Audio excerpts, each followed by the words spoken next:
kids say to you? We've got to, can you stand up just for a second? I want to show people. Look at this. Look at this. She's got a shirt. I love you, Judy Blume. Can you see that?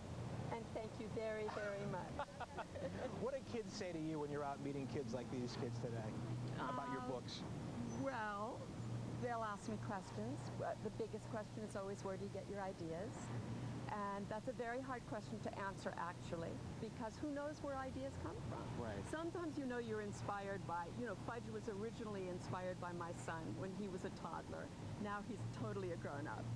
And now I have a grandson, and he certainly was the inspiration for Double Fudge. You're going to read to us for just a bit. I am going to read to you a Judy little Blume, bit you go right ahead. from the beginning. Watch your hand so I don't step on you.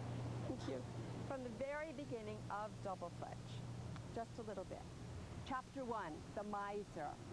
When my brother Fudge was 5, he discovered money in a big way.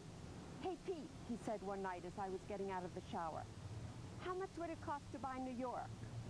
The city or the state, I asked, as if it were a serious question. Which is bigger? The state, but all the good stuff is in the city. People who don't live in the city might disagree, but I'm a city kind of guy. So how much, Pete? Fudge asked again. How much what? How much would it cost to buy New York City?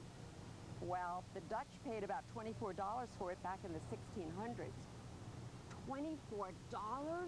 His eyes opened wide. That's all? Yeah, it was a real bargain. But don't get your hopes up. That's not what it would cost today, even if it were for sale, which it's not. How do you know, Pete? Believe me, I know. But how? Listen, Fudge, by the time you're 12, there's a lot of stuff you know, and you don't even know how you know it. He repeated my line. There's a lot of stuff you know, and you don't even know how you know it. Then he laughed like crazy. That's a tongue twister, Pete. No, that's just the truth, Fudge. The next day, he was at it again. In the elevator, he tugged at Sheila Tubman's arm. Hey, Sheila, you know how much the dude paid for New York City? The dude? Sheila asked. Is this some kind of joke? Not the dude, I told Fudge. The Dutch. His name was Peter Minuet, Sheila said, like the know-it-all she is. And he paid the Wappinger Indian tribe in trinkets, not cash.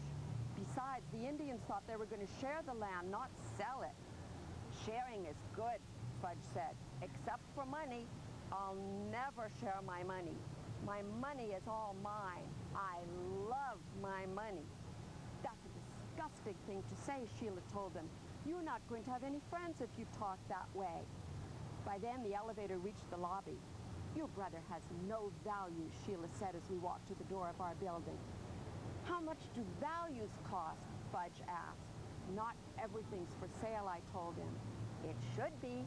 Then he skipped down to the corner singing, money, money, money, I love money, money, money. And that's when I knew we were in big trouble. Judy Blume. Thank you so much.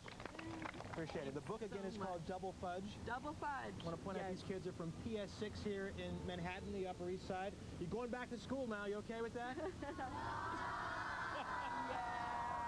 Thanks again, Judy. And thank you guys for coming. Now here's Gretchen.